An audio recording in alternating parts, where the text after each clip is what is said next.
ବାବୁଲି ବାବୁ କହୁଛି କେନ୍ଦ୍ରାପଡାରୁ ଆସୋସିଏସନ କହୁଛି। ଆଜ୍ଞା ବାବୁଲି ବାବୁ। ହଁ ଏ ଯୋଉ ଚନ୍ଦନ ପାଇକରାକୁ ତମେ ଚିହ୍ନିଛ?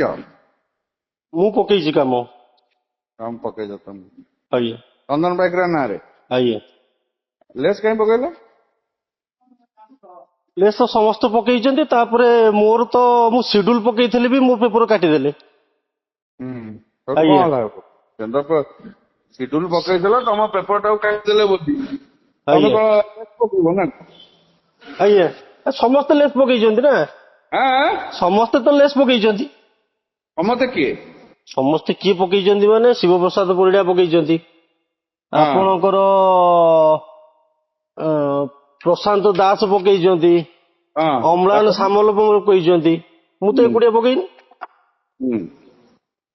ତାକୁ ୱିଡ୍ର କେମିତି କରିବ ତମେ? ମୁଁ ୱିଡ୍ର କରିବିନି ଆଜ୍ଞା। କରିବ ନାହିଁ? ନା, ସମସ୍ତେ ୱିଡ୍ର କଲେ ମୁଁ ୱିଡ୍ର କରିବି। ଆଁ ସମସ୍ତେ ୱିଡ୍ର କଲେ ମୁଁ ୱିଡ୍ର କରିବି। ଆମେ ନେଇନୁ, ଆମେ ତମକୁ ପଚାରୁଛୁ ତମେ ୱିଡ୍ର କରିବ ନା କରିବନି? ନାଇଁ କରିବିନି। ଏଇସବୁ ମନା କଲେ କରିବନି। ଶୁଣ ସମସ୍ତେ, ବୁଝିଲ କି? ହଉ ତୁମେ ୱିଡ୍ର କରିବନି ଯଦି ଯାହା ହବ ସେଥିପାଇଁ ଭବିଷ୍ୟତରେ ତୁମେ ଦାୟୀ ରହିବ, ହେଲା? ଠିକ ଅଛି ଠିକ ଅଛି। ତୁମେ ଯୋଉ ଭାବୁଛ ଚାଲ ମତେ କାଟିଦେଲେ ମୁଁ ଆକୁ ପକେଇଦେବି, ସିଏ କାହିଁ କଲାନି, ଇଏ ଆରେ କାହିଁ ଭାଇ କଲାନି?